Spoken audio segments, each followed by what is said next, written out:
اور ایک وہ شخص ہے کہ من رزقناہ منا رزقا حسنا، جس کو ہم نے رزق عطا فرمایا اور بہت اعلیٰ رزق عطا فرمایا، اور وہ بھی ہوا ينفق منہ سرا وجہرا، وہ چپکے سے بھی اور کھل کے بھی اللہ کے راستے میں خرچ کرتا۔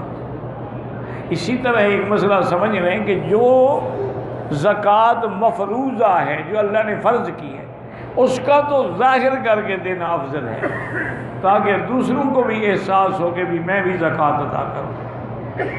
اور ایک صدقات نافلہ ہے، خیرات ہے مطلق، اس کو چپکے سے دینا چاہیے، حتیٰ کہ آپ نے فرمایا کہ گویا دائیں ہاتھ سے دو تو بائیں کو بھی پتہ نہ لگے۔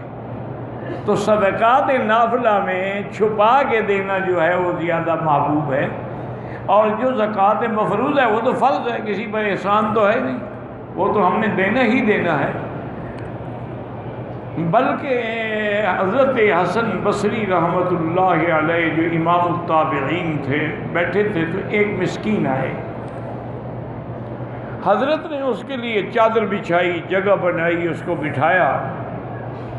لوگ حیران ہوئے، انہوں نے ہؤلاء برید اللہ، اللہ کے بندے یہ تو ہمارے ڈاکیے ہیں جو ڈاک لے کے آخرت میں لے جائیں گے، ان کا ہم اکرام اور عزت نہ کریں تو کس کی عزت کریں گے؟ ہم تو بڑے آدمی کی عزت کرتے ہیں نا۔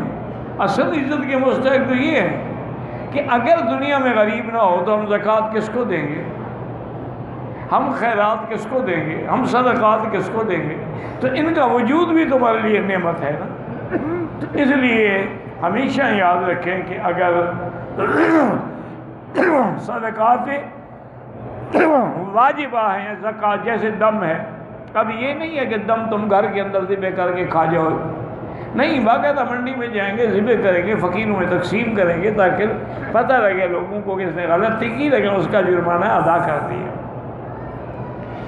اور اللہ نے فرمایا کہ ایک وہ بندہ جو عبد تھا اور ایک یہ ہے جو اللہ کے راستے میں چھپے اور کھل کے خرچ کر رہا ہے، کیا یہ دونوں برابر ہو سکتے؟ کبھی بھی برابر نہیں ہو سکتے۔